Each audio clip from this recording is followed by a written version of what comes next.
말씀은 책임 함께 나눠지기라는 제목으로 함께 말씀을 나누려고 합니다. 아까 인사를 못했네요. 좌우에 계신 분, 앞뒤에 계신 분, 사랑의 인사 나누겠습니다. 한 주간 평안하셨습니까? 네, 건강하게 다시 만나서 반갑고 오늘 또 예배의 자리에 함께 모여서 감사합니다. 오늘은 출애굽기 18장 전체 내용을 살펴보도록 하겠습니다. 출애굽기 18장은 두 가지 내용으로 1절에서 12절은 모세의 가족들의 방문과 13절에서 27절은 백성의 지도자를 세우는 과정으로 정리할 수 있습니다. 먼저 출애굽기 18장 1절에서 12절까지의 내용은 모세의 가족들이 모세를 방문한 일입니다. 아말렉과의 전투가 끝나고 잠시 숨을 고를 만한 시간에 반가운 이들이 모세를 찾아왔습니다. 바로 장인 이드로와 아내 십보라, 그리고 두 아들 게르솜과 엘리에셀입니다. 모세의 장인 이름을 잠시 살펴보겠습니다. 출애굽기 2장 18절에 따르면 모세의 장인 이름은 하나님의 친구라는 뜻을 가진 르우엘이었던 데 반해서 오늘 말씀에서는 모세의 장인 이름을 걸출이라고 뜻하는 이드로라는 이름으로 소개하고 있습니다. 더욱 혼란스럽게도 민수기에서는 모세의 장인 이름이 미디안 사람 르우엘의 아들 호밥 이렇게 소개하고 있습니다. 이 호밥은 사랑받는이라는 뜻을 담고 있습니다. 같은 사람의 이름이 왜 이렇게 달리 나올까요? 그 이유에 대해 여러 의견이 있지만 성경이 한 권의 성경으로 나오기까지 서로 다른 전승을 반영했다는 의견과 한 사람이 여러 이름을 가지는 경우로 설명하고 있습니다. 이스라엘 같은 데서는 종종 어렸을 때 불렀던 이름, 청년 때에 불렀던 이름, 그리고 결혼해서 아버지가 되었을 때 불렀던 이름들을 이렇게 따로 부르는 경우가 종종 있었다고 합니다. 그래서 르우엘, 이드로, 호밥 이런 이름이 그래서 나왔을 것이다라는 그런 추측을 하는 경우입니다. 출애굽기 4장 20절에 따르면 모세가 미디안을 떠나 애굽으로 갈 때 자기 아내 십보라와 자기의 아들들을 데리고 간 것으로 되어 있습니다. 그러나 그 사이 언젠가 모세는 가족들을 다시 처가로 돌려보냈었던 것 같습니다.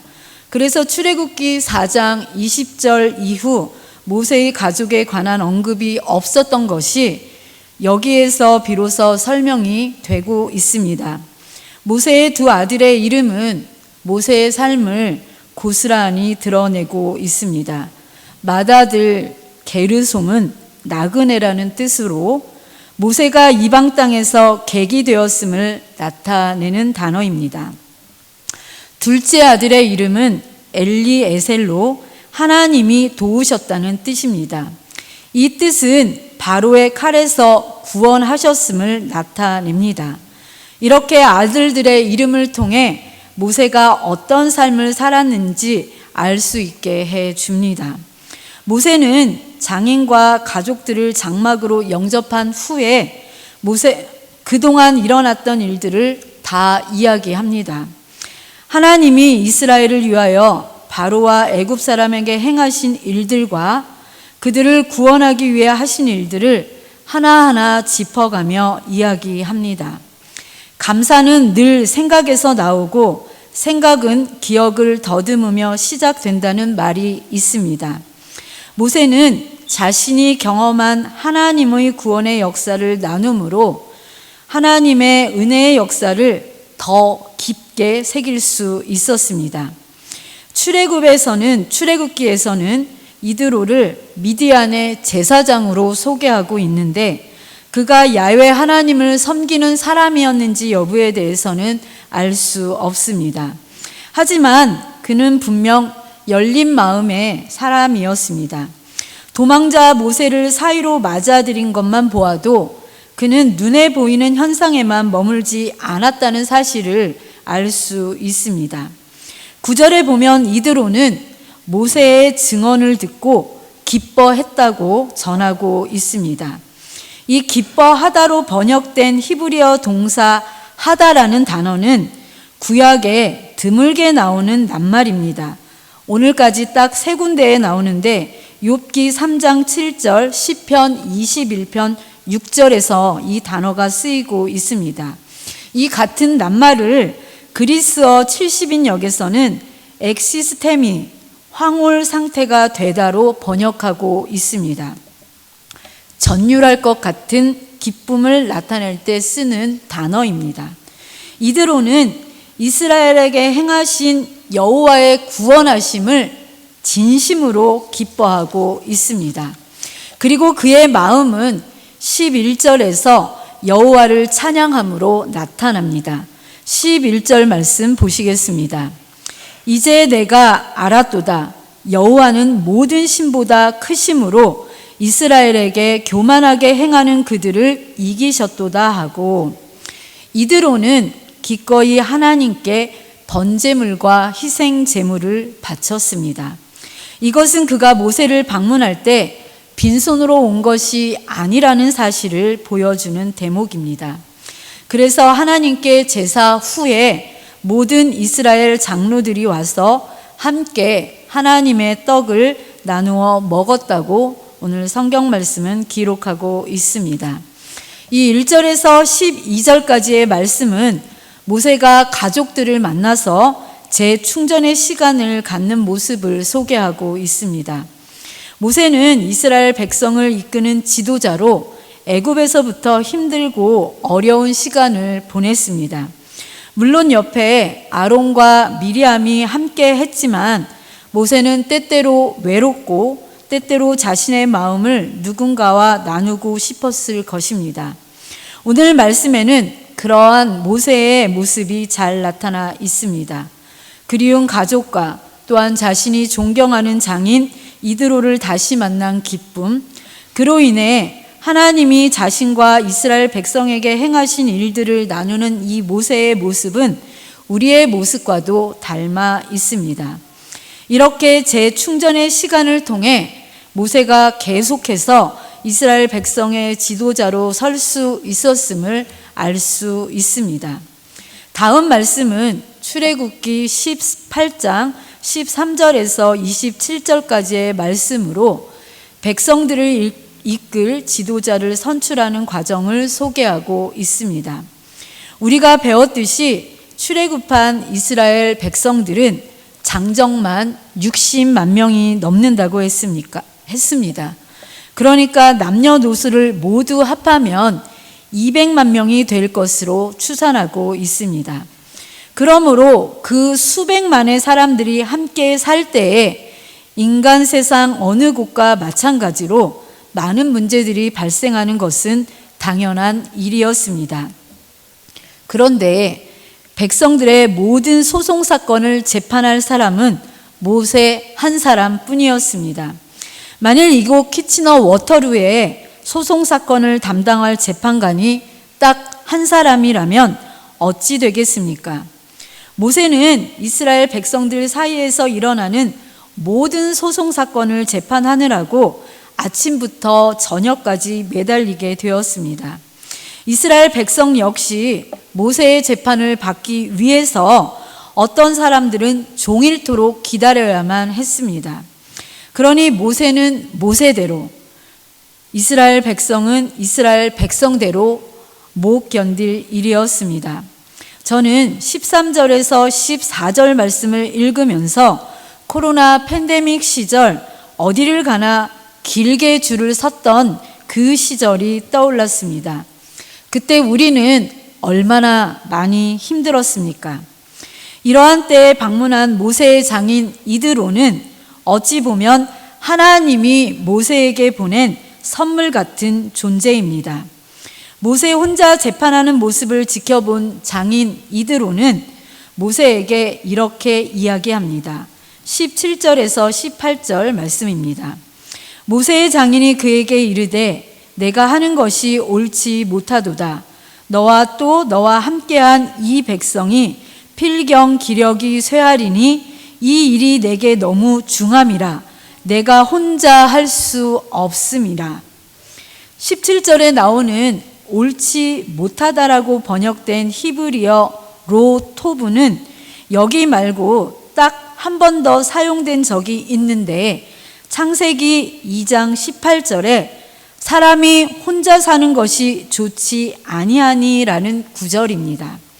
옳지 않음 혹은 좋지 않음은 홀로임과 마찬가지 뜻입니다.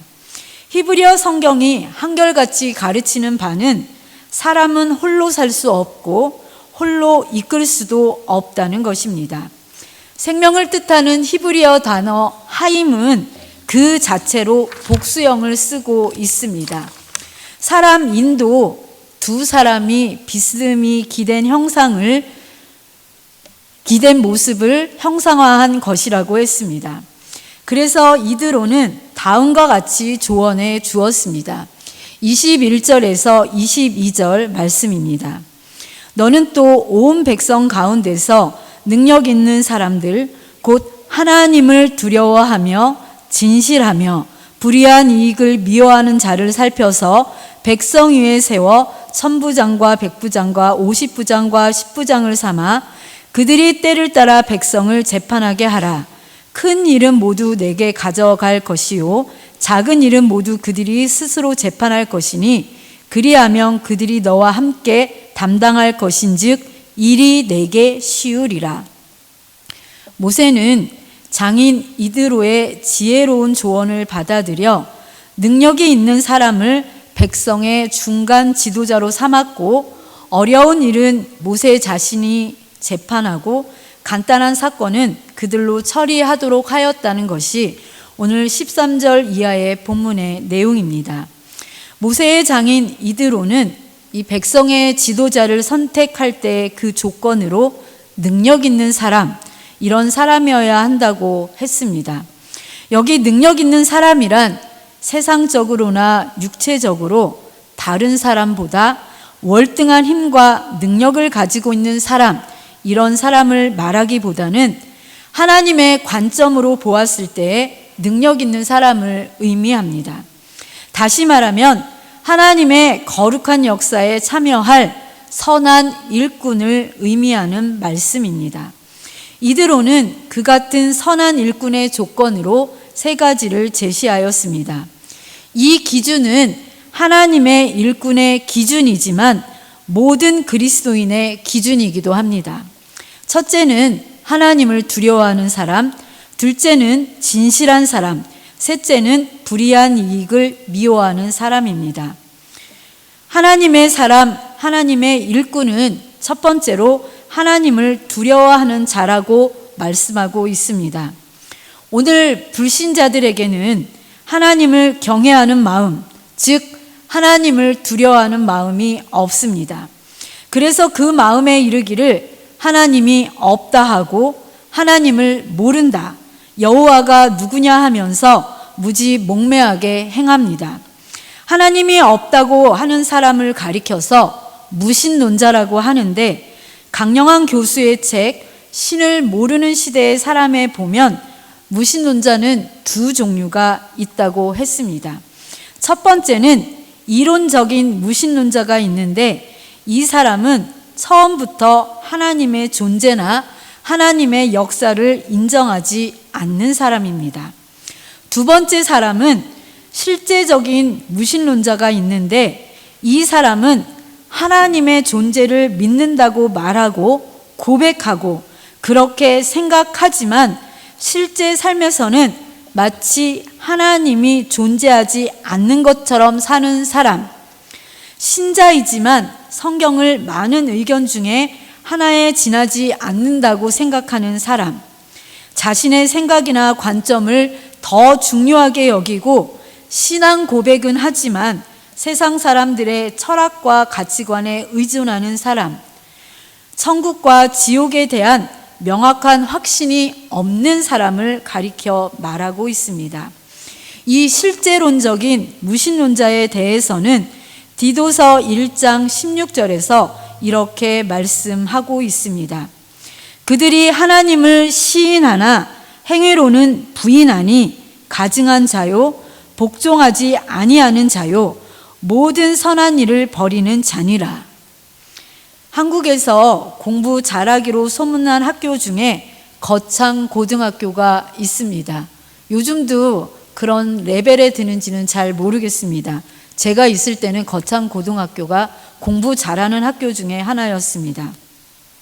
제가 한국에 있을 때 그 당시 거창고등학교 교장 선생님이셨던 전성은 선생님의 강의를 들은 적이 있습니다. 이분이 거창고등학교의 교육의 목표를 말씀하셨습니다. 거창고등학교가 추구하는 교육 이념은 전인교육인데, 보통 우리가 전인교육하면 유교에서 말하는 모든 덕목을 잘하는 사람으로 교육시키는 것으로 생각하지만, 이분이 말하는 전인교육은 하나님을 두려워할 줄 아는 사람을 기르는 교육이 전인교육이라고 했습니다. 그러니까 이분이 말하는 전인교육은 곧 하나님 중심의 교육이었습니다.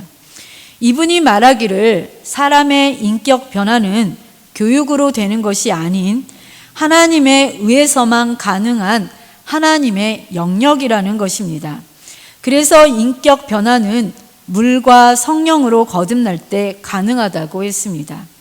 인격 변화가 일어나려면 하나님이 누구이신지를 가르치라고 하셨습니다. 결론적으로 이분이 말하고자 했던 것은 하나님을 두려워하는 사람에게는 인간에 필요한 모든 덕목이 이루어진다는 것이었습니다. 이런 관점과 연결해 보면 신자가 신앙생활에서 제일 먼저 해야 할 일은 하나님을 두려워하는 것이 되어야 합니다. 일꾼의 기준 마찬가지입니다. 그럼에도 불구하고 혹 우리의 모습 속에서 하나님을 믿는다 이렇게 고백하면서도 실제로 삶의 모습에서는 하나님과 전혀 관계없이 살아가고 있는 것은 아닌지 우리의 모습을 매일매일 돌아보아야만 합니다. 두 번째로 하나님의 일꾼, 하나님의 사람은 진실한 사람이 되어야 합니다. 참된 그리스도인의 삶의 특징은 그 안에 속임이 없다는 것입니다. 감춰진 것이나 숨긴 것이나 정직하지 못한 것이나 위선적이고 외식적인 것이 없습니다. 모든 것이 사실 그대로이며 투명하고 명료합니다. 그리스도인은 하나님의 진실함 때문에 그러한 사람입니다. 하나님의 진실이 그에게 들어가 있어서 그를 사로잡기 때문입니다. 그럼에도 불구하고 오늘날 그리스도인들 중에는 너무도 진실하지 못한 사람들이 많이 있습니다. 실제론적 무신론자가 많다는 소리입니다. 예전에는 그리스도인 하면 신뢰할 만한 사람, 누군가가 보증을 안 해도 믿을 만한 사람, 이러한 사람이었는데 오늘을 사는 그리스도인에 대해서 묻는다면 이렇게 대답하는 사람이 몇 사람이나 있을까 싶습니다.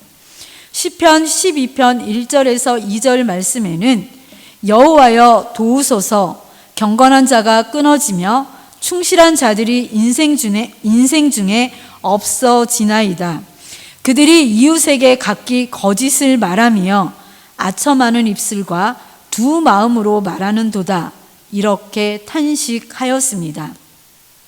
우리가 참된 그리스도인이라면 하나님 앞에서 진실한 것처럼 사람 앞에서도 진실해야 합니다.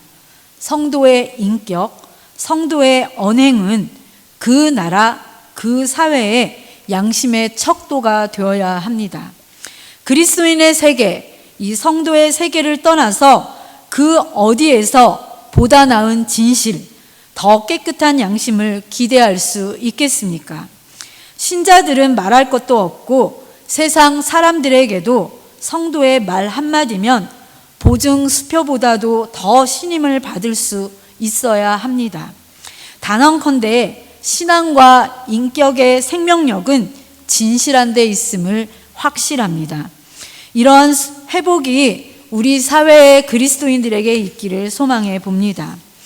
시인 윤동주는 죽는 날까지 하늘을 우러러 한 점 부끄러움이 없기를 이렇게 갈망했습니다. 마틴 루터는 이러한 말을 했습니다. 우리가 꼭 살아야 할 필요는 없으나 진실해야 할 필요는 있다. 그렇습니다. 우리가 꼭 살아야 할 필요는 없을지 몰라도 진실해야 할 필요는 있습니다. 우리가 꼭 건강해야 할 필요는 없을지 몰라도 진실해야 할 필요는 있습니다. 우리가 다 성공하고 우리가 다 장수해야 할 필요는 없을지 몰라도 진실해야 할 필요가 있다는 것입니다. 이런 사람이 하나님의 일꾼으로 일할 때 그 공동체는 더 굳세게 세워져 갈 것입니다.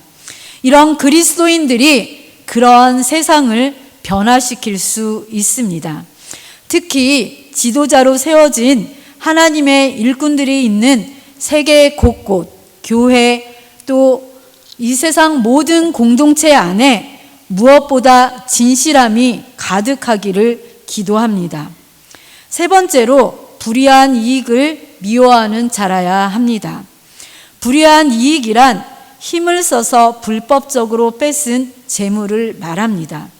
다시 말해서 불의한 이익을 미워하는 자는 이런 강탈한 재물을 결단코 용납하지 않고 오히려 그것에 대해 혐오하고 멀리하는 사람을 의미합니다. 그리스도인들은 불의한 이익을 미워하는 그런 사람이어야 합니다. 곧 물질에 대해서 깨끗해야 한다는 소리입니다. 미워한다라는 이러한 강력한 단어를 쓴 까닭은 인간이 얼마나 사적 욕심에 휘둘리는지를 잘 알기 때문입니다. 따라서 그리스도인이라면 뇌물이나 부정부패와 관련된 재물에 대해서 단호해야만 합니다. 특별히 지도자로 뽑힌 사람은 뇌물에 넘어가지 말아야 합니다. 누군가에게 뇌물을 받으면 그 뇌물은 받은 자에게 족쇄를 채웁니다. 그래서 생각과 판단이 흐려질 수밖에 없습니다. 물질에 대해 깨끗하게 살아가는 것은 지도자로 세워진 그리스도인이라면 당연한 것이지만 이건 지도자뿐만 아니라 모든 그리스도인에게도 해당되는 말씀입니다.